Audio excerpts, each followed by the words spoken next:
Alors un point sur la situation sur le feu de Narbonne, on a effectivement parcouru plus de 2000 hectares alors on se parle avec voilà, des lisières sur 25 km, plusieurs kilomètres toujours actives, notamment sur le flanc gauche, c'est-à-dire le côté nord du feu.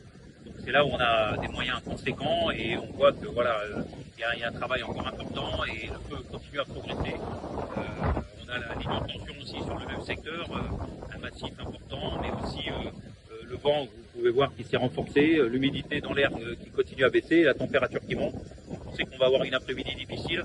Des pompiers éprouvés qui ont lutté toute la nuit pour essayer de contenir, et c'est ce qui a été réussi sur le côté droit, mais avec une priorité surtout de protéger les maisons et les personnes. Donc ça a été la priorité de la nuit et de traiter les lisières.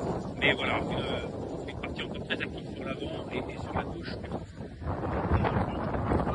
C'est pas des reprises, les pompiers sont sur place. Le feu n'est pas fixé ni maîtrisé, encore moins éteint. Donc on est sur des réactivations de lisières qui étaient encore actives d'ailleurs toute la matinée.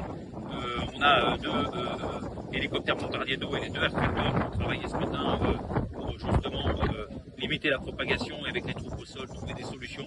On a fait des établissements de grande longueur, on a fait des feux tactiques et là on vient d'en autoriser un nouveau. Et on a aussi fait des créations de pistes avec des bulldozers. Et puis on a aussi l'usage de retardants avec des équipes au sol et c'est ce qu'on est en train de déployer à l'heure actuelle aussi. Le vent est toujours dans le même axe qu'hier, hein, Voilà, le vent est toujours aussi important dans un axe nord-nord-ouest et il va l'être comme ça jusqu'à 17h avec une humidité encore plus basse. Donc voilà, des conditions, on savait qu'on était encore sur une après-midi difficile et encore pour plusieurs jours.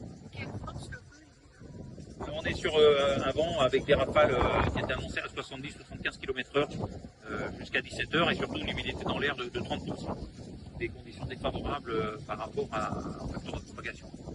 On a eu surtout la midi un autre départ sur Portel-les-Corbières, donc juste à côté, où on a engagé des groupes en troisième en transit, plus des détachements d'intervention retardants et un vecteur aérien, où du coup les moyens terrestres au sol suffisent. Mais voilà, ça rappelle qu'à proximité, on a aussi d'autres départs qu'il faut traiter.